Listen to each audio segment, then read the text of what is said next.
എല്ലാവർക്കും നമ്മുടെ പുതിയൊരു വീഡിയോയിലേക്ക് സ്വാഗതം. അപ്പോൾ ഇന്ന് ശനിയാഴ്ച കേട്ടോ. ശനിയാഴ്ച ഇന്ന് കുറേ ദിവസമായല്ലോ നമുക്ക് മഴയൊക്കെ ആയിട്ട് ലീവായിട്ട്. അപ്പോൾ ഇന്ന് ക്ലാസ് ഉണ്ടെന്നാണ് പറഞ്ഞത്. അപ്പോൾ അതിൻ്റെ ബേജാറിലാണ് അമ്പോ ഇങ്ങനെ ഇരിക്കുന്നത്. പിന്നെ ഇത് ഈ വണ്ടി കിട്ടിയോണ്ട് പിന്നെ രണ്ടുപേരും ഇതിനകത്ത് തന്നെ രാവിലെ എണീക്കുമ്പോഴേ ഇതിൽ തന്നെ കിടക്കുമ്പോഴേ ഇതിൽ തന്നെ. അതുകൊണ്ട് കുറച്ചൊരു സമാധാനം ഉണ്ട് കേട്ടോ.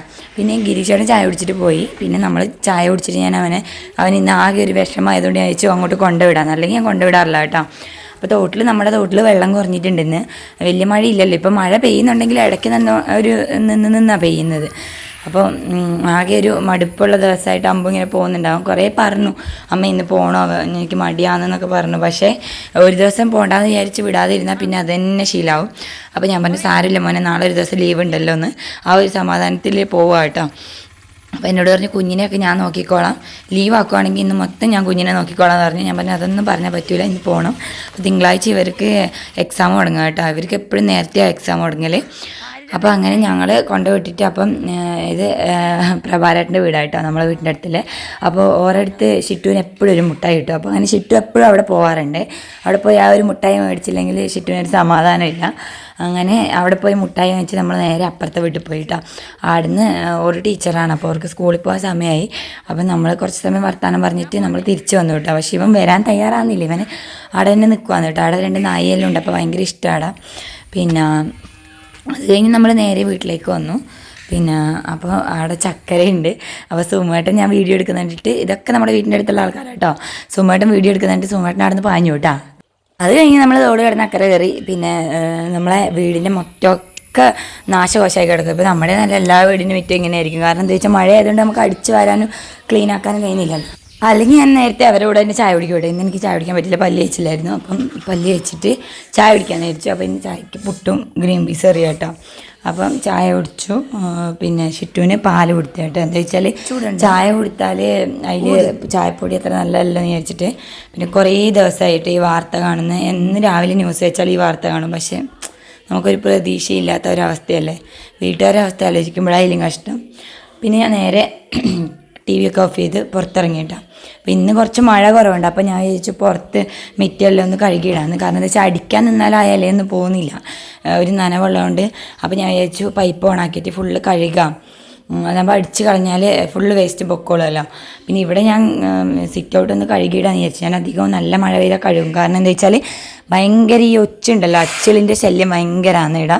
അതിപ്പോൾ നിറച്ച് മിറ്റത്ത് സൈഡിലൊക്കെ വാഴയുള്ളതുകൊണ്ടായിരിക്കും ചിലപ്പോൾ ഭയങ്കര അച്ചിലാണ് കേട്ടോ.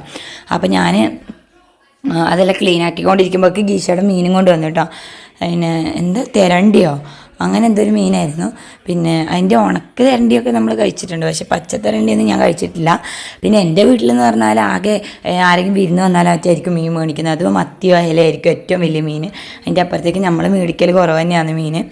അപ്പോൾ ഇവിടെ കല്യാണം കഴിഞ്ഞ് വന്നതിന് ശേഷമാണ് ഇങ്ങനത്തെ മീനൊക്കെ ഞാൻ കാണുന്നത്. ഇത് ഞാൻ കഴിക്കില്ല കേട്ടോ. പിന്നെ അപ്പം ആളിങ്ങനെ മീനിൻ്റെ ഭ്രാന്തുള്ളതുകൊണ്ട് പിന്നെ ഞാൻ ആക്കി കൊടുത്തതാണ്. അതിൻ്റെ ഇടയ്ക്ക് ഞാൻ ഷിറ്റുവിന് കുറുക്ക് കൊടുത്ത് കിടത്തി ഉറക്കിയില്ലെങ്കിൽ എനിക്കൊന്നും ആക്കാൻ കഴിയില്ല കേട്ടോ.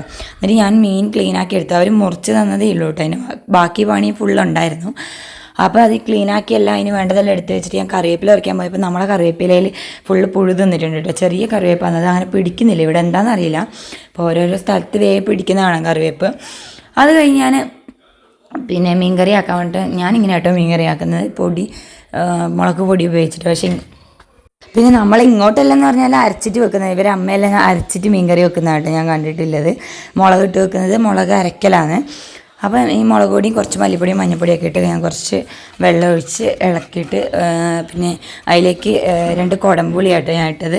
പിന്നെ മറ്റേ പുളി ഉപയോഗിക്കും, പക്ഷെ ചില മീൻകറിക്ക് മറ്റേ പുളി ഉപയോഗിക്കും. ഇനിയിപ്പോൾ എന്താ എനിക്ക് കുടംപുളി ഇട്ടിട്ട് വെക്കാൻ തന്നെ കേട്ടോ. ശരിക്കും എനിക്ക് ഈ മീനിൻ്റെ വേവൊന്നും അറിയില്ല. കുറച്ച് സമയം തിളപ്പിച്ചിട്ട് നമുക്ക് വാങ്ങി വെക്കാം. പിന്നെ ബാക്കി ഉണ്ടായിരുന്നു ഞാൻ പൊരിക്കാൻ വിചാരിച്ചിട്ട് നല്ലോണം മുളകൊക്കെ പുരട്ടി വെച്ചു കേട്ടോ. പിന്നെ ഇതിൻ്റെ സ്മെല്ല് എനിക്ക് തീരെ പിടിക്കുന്നില്ല കേട്ടോ. ഈ മീനിൻ്റെ ഞാൻ ഇതുവരെ കഴിച്ചിട്ടുമില്ല, കണ്ടിട്ടുമില്ല. കണ്ടിട്ടും തന്നെ നമ്മളിതിൻ്റെ ഉണക്കമൊക്കെ കഴിച്ചിട്ടുണ്ട്, പക്ഷേ ഇത് പച്ച ഞാൻ കഴിച്ചിട്ടില്ല ഇതുവരെ. പക്ഷേ എനിക്ക് വേണമെന്നില്ല കേട്ടോ, എനിക്ക് ഇതിൻ്റെ മണം പിടിക്കുന്നില്ല. അപ്പോൾ ഞാൻ വിചാരിച്ചു കുറച്ച് വെണ്ടയ്ക്ക ഇരിപ്പുണ്ടായിരുന്നു ഫ്രിഡ്ജിൽ. അപ്പോൾ എപ്പോഴും ഇവർക്ക് ഇഷ്ടമുള്ള കറികൾ തന്നെ ഇവിടെ ആക്കല്. പിന്നെ എനിക്ക് ഇങ്ങനത്തെ കറികളെല്ലാം ഭയങ്കര ഇഷ്ടമാണ് കേട്ടോ. അപ്പോൾ ഇത് വെണ്ടയ്ക്ക മെഴുക്കുവരട്ടി ആക്കാമെന്ന് വിചാരിച്ചു. ഞാൻ കുറച്ച് വെണ്ടയ്ക്ക എടുത്ത് മെഴുക്കുവരട്ടി ആക്കി. പിന്നെ ഗീഷറിന് മീൻകറി മീൻ വറുത്തതും ഉണ്ടല്ലോ. അപ്പം ഞാൻ വിചാരിച്ചു എനിക്കാണെങ്കിൽ അത് മാത്രം കൂട്ടി തിന്നാനും തോന്നില്ല. അപ്പം ഞാൻ വേഗം ഒരു ചമ്മന്തി അരച്ചു. പിന്നെ ഞാനൊരു മുട്ട ഓംപ്ലേറ്റും ആക്കി കേട്ടോ. അപ്പം ഗിരീഷയുടെ പുറത്തുനിന്ന് വരുന്നത് കഴിച്ചിട്ടും വന്നു. അപ്പം ഞാൻ ഈ ആക്കിയ കറിയും എല്ലാം വേസ്റ്റായി, വെറുതെ ആയി. ഇനിയിപ്പോൾ ഞങ്ങൾ ഈ മുട്ട ഓംപ്ലേറ്റും ചമ്മന്തിയും മെഴുക്കുവരട്ടിയും കൂട്ടി നമ്മൾ ചോറ് കഴിച്ചു. പക്ഷേ ആൾ പുറത്തുനിന്ന് കഴിച്ചിട്ട് വന്നതുകൊണ്ട് ഇപ്പോൾ ആ ചോറും ബാക്കിയായി, കറികളും ബാക്കിയായി. എന്നാലും ഞാൻ വെറുതെ കുറച്ച് ടേസ്റ്റ് ചെയ്യാൻ വേണ്ടിയിട്ട് കുറച്ച് ചോറെടുത്ത് കഴിക്കുമെന്ന് പറഞ്ഞിട്ട് അവൻ പറഞ്ഞു വേണ്ട, പിന്നെ ഞാൻ കഴിച്ചിട്ട് വയറ് ഫുള്ളായിട്ടുണ്ട്. അപ്പോൾ ഞാൻ പറഞ്ഞു വെറുതെ ടേസ്റ്റ് ചെയ്ത് നോക്ക്, കറി വാങ്ങേണ്ടത് നോക്കുമെന്ന് പറഞ്ഞു. അങ്ങനെ കറി നോക്കിയിട്ടാകുമ്പോഴത്തേക്ക് ആൾക്ക് ഒട്ടും ഇഷ്ടപ്പെട്ടില്ല. ആൾക്കും അതിൻ്റെ ടേസ്റ്റ് ഒട്ടും ഇഷ്ടപ്പെടുന്നില്ല. നമ്മളിനി ആദ്യമായിട്ട് കഴിക്കുന്നുണ്ടോയെന്നാണ്, ഒരു രുചിയില്ലാത്തൊരു മീൻ. എനിക്ക് എന്താണെന്ന് അറിയില്ല, ഒട്ടും ഇഷ്ടപ്പെട്ടിട്ടില്ല. ഞാൻ ജസ്റ്റ് ഒന്ന് തൊട്ട് നാക്കത്ത് വെച്ചു. ആ കറി ഇങ്ങനെ വെറുതെ പുളി പിഴിഞ്ഞ് വെച്ചാൽ എന്തോ ഒരു കറി പോലെ ഉണ്ടായിരുന്നു. പിന്നെ ഇനി വെക്കാൻ അറിയാനായിട്ടാണോ എന്താണെന്ന് അറിയില്ല കേട്ടോ. അറിയുന്നവരൊന്ന് കമൻറ്റ് ചെയ്യണേ. അപ്പോൾ വൈകുന്നേരം അമ്പ് സ്കൂൾ വിട്ട് വന്ന് അവന് ദോശയൊക്കെ ചുട്ട് കൊടുത്തു. പിന്നെ സന്ധ്യയായപ്പോൾ നമ്മൾ കുളിച്ചു, വിളക്ക് കത്തിച്ചു. വിളക്ക് കത്തിക്കുമ്പോൾ ചുറ്റും ഇങ്ങനെ വരും കേട്ടോ. അപ്പോൾ അവൻ ഈ ചന്ദനത്തിരി കത്തിച്ചു കൊടുക്കും, പൊള്ളാതെ നോക്കണം. പിന്നെ അവൻ്റെ പ്രാർത്ഥനയായി രാമ രാമ രാമപാദം ചേരണേ മുകുന്ദ രാമ പാഹിമ രാമപാദം ചേ രാമ രാമ പാട് രാമ. തമ്പാച്ചി നമസ്കരിച്ചേ.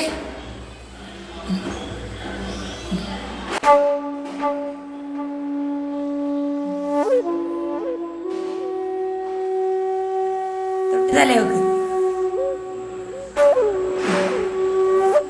അപ്പം നമ്മുടെ വീഡിയോ ഇഷ്ടപ്പെടുകയാണെങ്കിൽ ചാനൽ ഒന്ന് ലൈക്ക് ചെയ്യുക, ഷെയർ ചെയ്യുക, കമൻറ്റ് ചെയ്യുക, സബ്സ്ക്രൈബ് ചെയ്യുക. ബൈ.